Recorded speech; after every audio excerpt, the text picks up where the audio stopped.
हम अपनी जिंदगी में हर परेशानी से डरते हैं, पर तकलीफ ही हमें बहुत कुछ सिखाती है। आइए जानते हैं कुछ बातें जो आपके दुख भरे जीवन को बदल सकती हैं। सुखी वही रह सकता है जिसे यह पता चल चुका है कि पूरे संसार में कोई सुखी नहीं है। हमें जिंदगी में बहुत कुछ मिलता है, लेकिन हम उसी को याद रखते हैं जो हमें हासिल नहीं हो सका। भरोसा करें, ईश्वर के फैसले हमारी चाहतों और ख्वाहिशों से बेहतर होते हैं। एक आदमी ने एक बुजुर्ग से पूछा, त्योहार मनाने का सबसे अच्छा दिन कौन सा है? बुजुर्ग ने प्रेम से कहा, मृत्यु से एक दिन पहले। आदमी बोला, मौत का तो कोई वक्त नहीं होता। बुजुर्ग ने हंसते हुए कहा, जीवन का हर दिन आखिरी समझो और जीने का आनंद लो। आपकी आस्था की कड़ी परीक्षा तब होती है जब आप जो चाहते हैं वह आपको न मिले। फिर भी अगर आपके दिल से ईश्वर के लिए धन्यवाद निकलता है तो समझो आप सच्चे आस्थावान हो। हौसला मत हारो, अगर दर्द यहाँ मिलता है तो दवा भी यहीं मिलेगी। किस शरीर का मैं घमंड करूं जो अंत में मेरे प्राणों को भी नहीं बचा पाएगा? किस शरीर का मैं घमंड करूं जो अंत में मेरी आत्मा का भी बोझ नहीं उठा पाएगा? रिश्ते बर्फ के गोले के समान होते हैं, बनाना आसान है लेकिन बनाए रखना मुश्किल।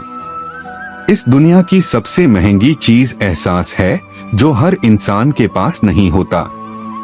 कितना भी पकड़ लो, वक्त फिसलता जरूर है। वक्त बदलता है, लेकिन अगर आप खुद पर विश्वास करते हैं तो आप सब कुछ कर सकते हैं। किसी भी समस्या का समाधान इस बात पर निर्भर करता है कि आपका सलाहकार कौन है। जीवन की दौड़ में जो लोग आपको दौड़ के हरा नहीं सकते, वही लोग आपको तोड़कर हराने की कोशिश करते हैं। अक्सर लोग कहते हैं, खुश रहा करो, लेकिन आज का जमाना ही कुछ ऐसा है कि सादगी और ईमानदारी से आपको अदृश्य बना देता है। आप क्या हैं, यह सिर्फ आप जानते हैं। लोग तो आपके बारे में अंदाजे लगाते हैं। दर्द सहने की आदत बनाओ, एक दिन आंसू खुद बंद हो जाएंगे। जो आसमान छूने का हौसला रखते हैं, वे गिरने की परवाह नहीं करते। ऐसे दोस्त मत बनाओ जो पक्षी की तरह दाना पानी चुपकर उड़ जाएं, बल्कि ऐसे दोस्त बनाओ जो पानी और मछली की तरह हमेशा साथ रहें। अधिकतर लोग समझने के इरादे से नहीं सुनते, बल्कि जवाब देने के लिए सुनते हैं। अगर आप अपनी जिंदगी बदलना चाहते हैं तो पहले समझने वाला बने, फिर जवाब देने वाला। जिंदगी में कभी मायूस न हो, क्योंकि जिंदगी कहीं से भी अपना रुख बदल सकती है। हमेशा याद रखें, आपकी मंजिल चाहे कितनी भी दूर या ऊंची क्यों न हो, रास्ता हमेशा आपके पैरों के नीचे होता है। जब आपका दोस्त तरक्की करे तो गर्व से कहें, वह मेरा दोस्त है। जब आपका दोस्त मुसीबत में हो तो गर्व से कहें, मैं उसका दोस्त हूँ। कमजोर लोग बदला लेते हैं, ताकतवर लोग भूल जाते हैं और समझदार लोग माफ कर देते हैं। अच्छे चेहरे का असर कुछ समय का होता है, लेकिन अच्छी सोच और सुंदर मन का असर पूरी जिंदगी रहता है। इन 5 बातों को हमेशा याद रखें। माँ के सिवा कोई वफादार नहीं हो सकता। गरीब का कोई दोस्त नहीं हो सकता। इज्जत सिर्फ पैसों की होती है, इंसान की नहीं। आज भी लोग अच्छी सोच से ज्यादा अच्छी सूरत को पसंद करते हैं। जिसको आप अपना खास समझते हैं, वही आपको सबसे ज्यादा दुख देता है। अगर अपनों के पास रहना है तो शांत रहना सीखें। अगर अपनों के दिल में रहना है तो कोई बात दिल पर लेना छोड़ दें। घमंड कभी न करें, क्योंकि आपने कुछ लोग तो ऐसे भी देखे होंगे जिनके पास पाँव ही नहीं हैं। जिंदगी में मुस्कुराने की वजह मत खोजें, बस हमेशा मुस्कुराते रहें। जिंदगी में इतना संघर्ष जरूर करें कि आपके बच्चे का आत्मविश्वास बढ़े। अगर आप गरीब पैदा हुए हैं तो यह आपकी गलती नहीं है, लेकिन अगर आप गरीब मरते हैं तो यह आपकी गलती है। आपको दूसरों की गलतियों से सीखना होगा, क्योंकि सारी गलतियां खुद करके सीखने के लिए आपके पास इतना बड़ा जीवन नहीं है। पहले खुद पर विश्वास करो। पहले खुद को जीतो, फिर यह दुनिया तुम्हारे पैरों के नीचे होगी। जब कोई तुम्हें ठुकराता है तो दुखी मत होना, क्योंकि गरीब लोग महंगी चीजें खरीद नहीं सकते। यदि आप तनाव और हार को नहीं संभाल सकते हैं तो आप सफलता का प्रबंधन नहीं कर सकते। यदि आप महान काम नहीं कर सकते तो छोटे कामों को महान तरीके से करें। सफलता अनुभव से आती है और अनुभव बुरे अनुभव से आता है। समस्याएं हमारे जीवन में बिना किसी वजह के नहीं आती, उनका आना इस बात का इशारा है कि हमें अपने जीवन में कुछ बदलना है। भाग्य उनका साथ देता है जो कठिन परिस्थितियों का सामना करने के बाद भी अपने लक्ष्यों के प्रति दृढ़ रहते हैं। यादों में बड़ी ताकत होती है, वे बीते कल को आज में जिंदा रखती हैं। अगर आपने सफर शुरू कर ही दिया है तो बीच रास्ते से लौटने का कोई फायदा नहीं है, क्योंकि वापसी में जितनी दूरी तय होगी, क्या पता मंजिल उससे भी पास हो। दूसरों पर ध्यान देने से बेहतर है खुद पर ध्यान दो, खुद को समझो और आगे बढ़ो। किसी को इतनी इज्जत मत दो कि वह आपका अपमान करे सिर्फ इसलिए कि आप उससे प्यार करते हैं। जब आपको लगे कि दूसरों को समझना मुश्किल है, तब आप खुद को समझना शुरू करें। दूसरों की भावनाओं का अपमान करते वक्त इतना याद रखें कि जो चीज आपके लिए कुछ नहीं, वह दूसरों के लिए बहुत कुछ हो सकती है। उनका हमेशा सम्मान करो जो अपना काम छोड़कर आपको वक्त देते हैं। खुद को इतना बेहतर बनाओ कि जो लोग आपका अपमान करते थे वो आपका सम्मान करने के लिए मजबूर हो जाएं। दुनिया को जानने से बेहतर है खुद को जानो। जब आप खुद को जानने लगोगे तो दुनिया आपको मानने लगेगी। एक समय की बात है, एक भिखारी किसी स्टेशन पर पेंसिलों से भरा कटोरा लेकर बैठा था। एक युवा व्यवसायी उधर से गुजरा, उसने कटोरे में 50 रुपए डाले, लेकिन कोई पेंसिल नहीं ली।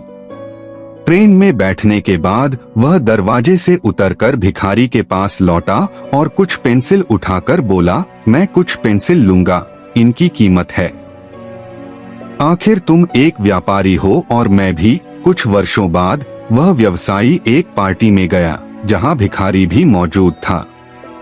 भिखारी ने व्यवसायी को देखते ही पहचान लिया और उसके पास जाकर कहा, आप मुझे शायद नहीं पहचान रहे हैं, लेकिन मैं आपको पहचानता हूँ। भिखारी ने उस दिन की घटना का जिक्र किया और व्यवसायी ने उसे पहचानते हुए पूछा, तुम सूट और टाई में क्या कर रहे हो? भिखारी ने जवाब दिया, उस दिन आपने मेरे साथ सम्मान के साथ बर्ताव किया, मुझसे दया नहीं की। आपने मुझे सोचने पर मजबूर किया कि मैं क्या कर रहा हूँ और मैंने पेंसिलें बेचनी शुरू की। आज मैं शहर का सबसे बड़ा थोक विक्रेता हूँ। उस व्यवसायी ने भिखारी के जीवन को बदलने में मदद की, सिर्फ एक सकारात्मक व्यवहार से। दूसरों की राय उतना मायने नहीं रखती जितना कि आपकी खुद की राय आपके बारे में।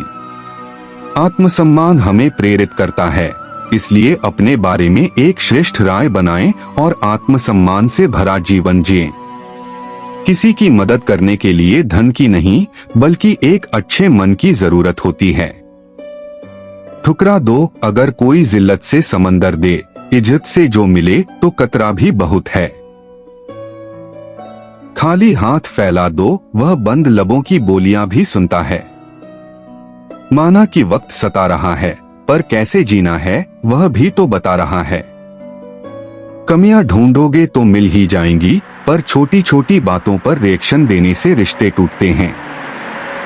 कुछ रिश्ते ऐसे होते हैं जिन्हें जोड़ते जोड़ते इंसान खुद टूट जाता है। किसी को मनाने से पहले यह जरूर देख लेना कि वह तुमसे नाराज है या परेशान। जिसे मैं की हवा लगी, उसे फिर कोई दवा नहीं लगी। यह तो वक्त वक्त की बात है और वक्त सबका आता है। हमें सिर्फ ठेला दिखता है सड़क पर, हकीकत में वह अपना पूरा घर खींचता है। हर दिन अच्छा नहीं हो सकता, पर हर दिन कुछ न कुछ अच्छा जरूर होता है। अनमोल हैं वे लोग जो आपकी आवाज से आपका हाल बता देते हैं। इतना बेहतरीन मत खोजो कि बेहतरीन को खो दो। सुख के साथ कई और होते हैं, दुख के साथ भी कई और होते हैं। बात तो किरदार की है, वरना कद में तो साया भी बड़ा होता है। जो दर्द न समझ सके वो हमदर्द कैसा। बेशक हंसना अच्छी बात है, पर दूसरों पर नहीं। जिंदगी का सबसे बड़ा थप्पड़ भरोसा मारता है। कोई भी गुनाह करके छिप नहीं सकते, यह जमीन और आसमान सब उसी का है। मेरे हालात तो एक दिन सुधर जाएंगे, पर बहुत से लोग मेरे दिल से उतर जाएंगे। जहां प्यार होता है वहां नाराजगी होती है, नफरत नहीं। सुना है जो देर से मिलता है वह दूर तक चलता है।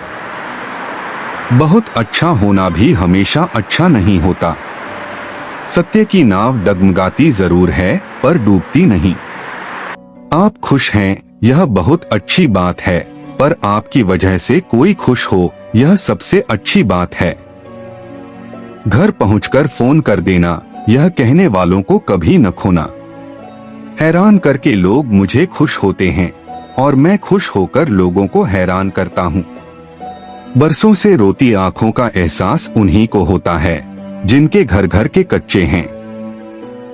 जिंदगी हर कदम पर नए इम्तिहान रखती है। जिंदगी तू मेरा कितना ख्याल रखती है। एक दिन एक सन्यासी अपने शिष्यों के साथ एक गांव जा रहे थे। वहां एक व्यक्ति ने उन्हें गालियां दी। सन्यासी शांत खड़े रहे और बिना किसी प्रतिक्रिया के उसकी बातें सुनते रहे। जब वह आदमी थक कर चला गया तो एक शिष्य ने पूछा, गुरुदेव आपने उसे कुछ क्यों नहीं कहा। गुरुदेव मुस्कुराए और बोले, अगर कोई आपको तोहफा देता है और आप उसे स्वीकार नहीं करते तो वह तोहफा किसका रह जाएगा। शिष्य ने जवाब दिया, जिसने दिया उसी का। गुरुदेव ने कहा, ठीक वैसे ही अगर मैंने उसके अपशब्द नहीं स्वीकारे तो वे उसी के पास रह गए। मैंने उसकी नकारात्मकता को अपने भीतर आने नहीं दिया। क्या आपने कभी सोचा है कि मृत्यु से निडर होकर कैसे जीना चाहिए। आज मैं आपको एक ऐसी कहानी सुनाने जा रहा हूँ जो आपके सवालों का जवाब देगी। एक बार एक नौजवान संत के पास आया और बोला, गुरुदेव क्या आप मेरे एक सवाल का जवाब देंगे। संत ने मुस्कुराते हुए कहा, पूछो क्या पूछना है। युवक बोला, मेरी उम्र ज्यादा नहीं है, फिर भी मैं बहुत दुखी और परेशान रहता हूँ। संत ने कहा, क्या तुम्हें अपने दुख दिखाई देते हैं। युवक ने कहा, हाँ गुरुदेव, मैं अपने दुखों को भली भांति देख सकता हूँ। संत ने पूछा, दुखों का मूल क्या है। तभी एक शिष्य दौड़कर आया और गुरुदेव के कान में कुछ कहा। इसके बाद संत ने युवक से कहा, चलो आज मैं तुम्हें जीवन का सत्य दिखाने के लिए एक जगह ले चलता हूँ। वहाँ कुछ भी मत बोलना, सिर्फ सुनना। कुछ दूर चलने के बाद वे एक घर में गए जहाँ एक वृद्ध आदमी चारपाई पर लेटा था। संत ने वृद्ध के पास जाकर बैठते हुए कहा, क्या तुम्हारे कोई सवाल हैं। वृद्ध ने कहा, मुझे मेरे जीवन के कुछ सवालों के जवाब चाहिए। वृद्ध ने कहा, हे गुरुदेव, मैं अपने बचपन के दिनों को बहुत याद कर रहा हूँ। जीवन के आखिरी पड़ाव पर हूँ, लेकिन कुछ सवालों के उत्तर जानने की इच्छा है। संत मुस्कुराते हुए बोले, क्या सवाल हैं, बताओ। वृद्ध ने सवाल किया, जीवन का सबसे बड़ा सत्य क्या है। संत ने वृद्ध की तरफ देखा और कहा, मृत्यु ही जीवन का सबसे बड़ा सत्य है और इसे स्वीकार कर लेना ही जीवन की सबसे बड़ी चुनौती। वृद्ध ने कहा, तो क्या हमें मृत्यु से डरना चाहिए। संत ने उत्तर दिया, नहीं, मृत्यु को गले लगाना चाहिए। जो चीज निश्चित है उससे डरने का क्या फायदा। वृद्ध ने अपनी शांति में मुस्कान के साथ कहा, अब मैं संतुष्ट हूँ। संत ने अपने शिष्य की तरफ देखा और कहा, अब तुम्हें अपने सवालों का उत्तर मिल गया होगा। जीवन और मृत्यु का सत्य यह है कि दोनों ही हमारे नियंत्रण से बाहर हैं, पर जो हमें मिला है उस पर काम करना हमारा कर्तव्य है। शिष्य ने सिर हिलाते हुए कहा, हाँ गुरुदेव, अब मैं समझ गया हूँ। मैं अपने बचपन के दिनों को याद करता हूँ तो सोचता हूँ कि वह भी क्या दिन थे। ना कुछ पाने की फिक्र, ना कुछ खोने का गम। मुझे लगता है कि कितनी आजादी थी उस समय। मेरा मन कितना खुला हुआ था। मन में कुछ भी पाने की इच्छा नहीं थी। जिस भी खेल में लग जाते थे उसी खेल में पूरे दिन लगे रहते थे। लेकिन जैसे जैसे मैं बड़ा होने लगा वैसे वैसे लोग मुझे जिंदगी की दौड़ में आगे निकलने के लिए कहने लगे। मेरे पिता अक्सर मुझसे कहा करते थे, तुम पढ़ाई में अपने भाई जैसे क्यों नहीं हो, तुम दूसरे लोगों से पीछे क्यों रहते हो। यह सब सुनकर मेरा मन बहुत बेचैन रहने लगा। लोग मुझे बहुत ताने मारते थे क्योंकि ना तो मैं खेल में अच्छा था और ना ही पढ़ाई में। सब लोग मुझे किसी और की तरह बनने के लिए कहते थे और उन तानों से तंग आकर मैंने जीवन में कुछ हासिल करने का निश्चय किया। मैंने अपने आप से वादा किया कि मैं भी अपने भाई की तरह कामयाब इंसान बनूंगा और इसके लिए मैं दिन रात मेहनत करने में लग गया। शुरुआत में बहुत मुश्किल थी, बहुत निराशा मिली, लेकिन मैंने हार नहीं मानी। मैंने खुद अपना व्यापार खड़ा कर लिया। उसके बाद मुझे कुछ पाने का एहसास हुआ। मुझे बहुत खुशी हुई क्योंकि जो लोग मुझे ताने देते थे वही लोग अब मेरे आगे पीछे घूमने लगे थे। कुछ वक्त बाद एक रईस की बेटी से मेरी शादी हो गई। उसके बाद मुझे लग रहा था जैसे मेरा जीवन स्वर्ग बन गया हो। कुछ साल बाद मुझे 2 बेटे प्राप्त हुए, दोनों ही बहुत सुंदर थे। अब मेरा मन मेरे बच्चों के लिए कुछ करने को उत्सुक हो गया। मैं और भी ज्यादा धन कमाने में लग गया। जल्द ही मैं अपने नगर का सबसे बड़ा व्यापारी बन गया। सब कुछ अच्छा चल रहा था, लेकिन अनहोनी को कौन टाल सकता है। एक दिन अचानक मेरी पत्नी मुझे हमेशा के लिए छोड़कर चली गई। इससे मुझे बहुत गहरा सदमा पहुंचा। मैं कई दिनों तक अपने घर से बाहर नहीं निकला। मेरे बेटे मुझे हिम्मत देते रहे, पिताजी, माँ तो अब नहीं रही और जो हो चुका वह वापस नहीं आ सकता। लेकिन हम दोनों भाई आपका हमेशा साथ देंगे, आपकी हमेशा सेवा करेंगे। आपको किसी बात की कोई चिंता करने की आवश्यकता नहीं है।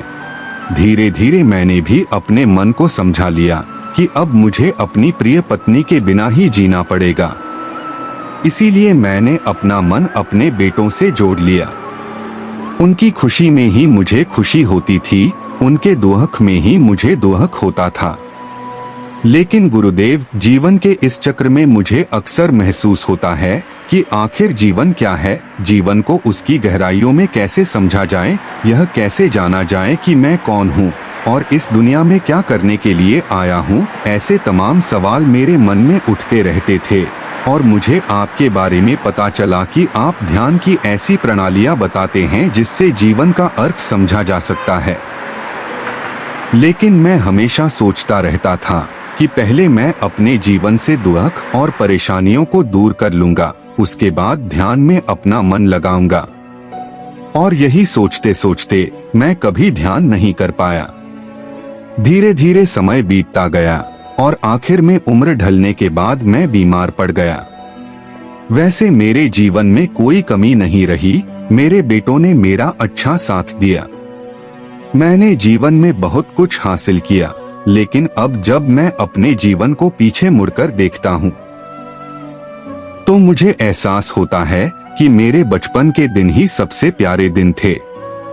तब उस आदमी ने संत से पूछा, मैं चंद मिनट का मेहमान हूँ, यह मैं जानता हूँ, लेकिन क्या आप मुझे ऐसा कोई सूत्र बता सकते हैं जिससे मैं सुकून से मर सकूं, मेरे मन के सारे सवाल शांत हो जाएं और मैं जीवन का असली मतलब समझकर मर सकूं। यह सुनकर संत ने कहा, हर इंसान को बचपन के दिन प्रिय क्यों होते हैं? क्योंकि उस समय उसे कोई चिंता नहीं होती, वह आजाद होता है, उसके मन में कोई लालसा नहीं होती। जिस काम में भी वह लग जाता है उसी में मगन हो जाता है। लेकिन जैसे जैसे इंसान की आयु बढ़ने लगती है वैसे वैसे उसकी इच्छाएं और कामनाएं बढ़ने लगती हैं और इसी कारण इंसान भविष्य की तैयारी में लगा रहता है या फिर अतीत के बारे में सोचता रहता है और वह वर्तमान में जीना भूल जाता है। यदि हम किसी छोटे बच्चे को देखें तो उसके लिए न कोई भविष्य होता है और न अतीत। उसके लिए तो बस वर्तमान होता है और इसी कारण वह आनंदित रहता है। तुमने अपना पूरा जीवन अपनी कामयाबी, अपने बेटों, अपनी पत्नी और भविष्य की योजनाओं में बिता दिया और तुम हमेशा यही सोचते रहे कि पहले मैं अपना जीवन व्यवस्थित कर लूं और उसके बाद सत्य की खोज करूंगा, ध्यान करूंगा। लेकिन हम यह भूल जाते हैं कि कल कभी नहीं आता। भविष्य की योजनाएं कभी पूरी नहीं होती। जब एक योजना पूरी होती है तो हमारा मन दूसरी योजना बनाने में लग जाता है। कोमल सोनी। और इस प्रकार जीवन चक्र चलता रहता है। और अब आखिरी समय में जब मृत्यु तुम्हारी सैया पर लेटी हुई है तो तुम्हें एहसास हो रहा है कि मैंने जीवन में कुछ भी हासिल नहीं किया। अब तुम्हें लग रहा है कि जो भी तुमने किया उसमें से तो तुम एक सुई भी अपने साथ नहीं ले जा सकते। अगर यही बात तुम उस वक्त समझ लेते तो तुम उसी वक्त ध्यान और सत्य की खोज में लग जाते। तुम कोई ऐसी चीज खोजने की कोशिश करते जो तुम्हारे साथ जा सके, जो तुम्हें परिपूर्णता से मरने का मार्ग दिखा सके। उस वृद्ध आदमी ने हाथ जोड़कर संत से कहा, गुरुदेव, यह तो मैं जानता हूँ कि मुझसे गलतियाँ हुई हैं। मैंने अपने जीवन को सार्थक रूप से जिया ही नहीं और इस बात का मुझे बहुत गहराई से एहसास हो चुका है। लेकिन मैं आपसे फिर से वही सूत्र जानना चाहता हूँ कि क्या मैं अब परिपूर्णता के साथ नहीं मर सकता? क्या मुझे अभी सत्य की कोई झलक नहीं मिल सकती? यह सुनकर संत ने उस आदमी से कहा, अब तो एक ही सूत्र समझने लायक रह जाता है और वह सूत्र यह है कि तुमने जीवन में जो कुछ भी पाया या जो कुछ भी खोया वह सब यहीं पर छोड़ कर चले जाओ। उसे अपने मन के साथ जोड़कर मत ले जाओ। अपने मन में यह भाव पैदा करो कि तुमने अपने जीवन से बहुत कुछ सीख लिया और वास्तव में तुमने अपने जीवन में बहुत प्रगति की, क्योंकि तुमने यह जान लिया है कि जीवन में कुछ भी सार्थक नहीं है और यह जानना भी बहुत बड़ी उपलब्धि होती है। लोग जीवन भर जीते जीते मर जाते हैं, लेकिन उन्हें जीवन की निरर्थकता का कोई पता नहीं चलता। इसीलिए अभी अपने मन से सारे सवाल गिरा दो और यह भाव पैदा करो कि जीवन में जो कुछ जानने जैसा था वह मैंने जान लिया है और अब जीवन में कुछ भी जानने जैसा नहीं बचा है। जब तुम इस भाव, इस बोध से भर जाओगे तो तुम बिल्कुल खाली होकर मृत्यु को प्राप्त हो जाओगे और वास्तव में यही मरने की कला होती है। हमने जीवन में जो कुछ भी पाया, जो कुछ भी खोया, वह इसी दुनिया का था और वह यहीं पर रह जाएगा। हमारे साथ कुछ भी नहीं जाएगा। हम खाली जाएंगे, हम बिल्कुल खाली जाएंगे। और जो लोग अपने मन से बिल्कुल खाली होकर जाते हैं, वास्तव में उनके अंदर ध्यान का दीप जल जाता है। वो आगे चलकर दूसरे जन्मों में निर्वाण की स्थिति को प्राप्त कर सकते हैं। लेकिन उससे पहले तुम्हें इस जीवन की निरर्थकता को समझना होगा। यहाँ पर कुछ भी पाना या कुछ भी खोना कोई मायने नहीं रखता। इसके बाद उस वृद्ध ने काफी देर तक कोई सवाल नहीं पूछा और वह मुस्कुराते हुए मृत्यु को प्राप्त हो गया। इसके बाद संत ने उस नौजवान युवक से पूछा, क्या तुम्हें अपने सवालों के जवाब मिले? अगर मिले तो क्या जवाब मिले? सभी को बताओ। उस व्यक्ति ने कहा, हे गुरुदेव, मुझे अपने सवालों के जवाब मिल गए हैं। वृद्ध आदमी के जीवन चक्र से मैं समझ गया हूँ कि जीवन में कुछ भी पाने जैसा नहीं होता। सुख हो या दुख हो, सब कुछ यहीं पीछे रह जाता है और अगर हम इसी चक्र में फंसे रहेंगे तो हम सत्य को कभी नहीं जान पाएंगे। इसीलिए जीवन में सुख और दुख तो चलते ही रहेंगे, लेकिन इसके साथ साथ चलते हुए ही हमें सत्य की खोज करनी पड़ेगी। लेकिन गुरुदेव, मेरे मन में अभी एक सवाल बाकी है जिसका जवाब जानना सभी के लिए बहुत ज्यादा जरूरी है। मेरा सवाल है कि मैं ध्यान की यात्रा करने के लिए बहुत प्रेरित हुआ हूँ, लेकिन मुझे कोई मार्ग नहीं पता कि ध्यान कैसे किया जाता है। गुरुदेव ने उसे बताया, ध्यान की सभी प्रक्रियाएं तुम्हें होश में लाने के लिए ही बनी हैं, तुम्हें वर्तमान में लाने के लिए बनी हैं। अगर तुम किसी भी काम को पूरी उपस्थिति के साथ, पूरे एकाग्र भाव से, अपने आप को पूरा एकत्र करके कर सकते हो तो तुम ध्यान में ही होते हो। लेकिन हमारा ध्यान इधर उधर भटकता रहता है। अपने काम करते समय वर्तमान में रहने के लिए मैं तुम्हें एक छोटी सी विधि बताता हूँ, जिसके जरिए तुम अपना काम भी कर सकते हो और ध्यान को भी समझ सकते हो। जब भी तुम चलते फिरते हो, उठते बैठते हो, सिर्फ अपनी सांसों पर ध्यान लगाना शुरू करो। सांस किस नाक से आ रही है, किस नाक से जा रही है, कौन से कोने से टकरा रही है, सिर्फ तुम उसके साक्षी भर हो जाओ। कुछ भी काम कर रहे हो, चल रहे हो, खाना खा रहे हो, तब सिर्फ अपनी सांस पर ध्यान लगाओ और यह करते वक्त तुम्हें महसूस होगा कि तुम्हारा दिमाग, तुम्हारे विचार तुम्हें इधर उधर ले जाते हैं, लेकिन थोड़ी देर बाद तुम्हें फिर से होश आएगा कि तुम्हें अपनी सांसों पर ध्यान लगाना है और तुम्हारा ध्यान फिर से सांस पर अपने आप आ जाएगा। धीरे धीरे जब तुम अपने विचारों को देखने लगोगे तो तुम पाओगे कि विचार विलीन होने लगे हैं। तुम्हारे अंदर बस एक खाली मैदान बचा हुआ है। सारे सवाल जवाब विलीन हो चुके हैं।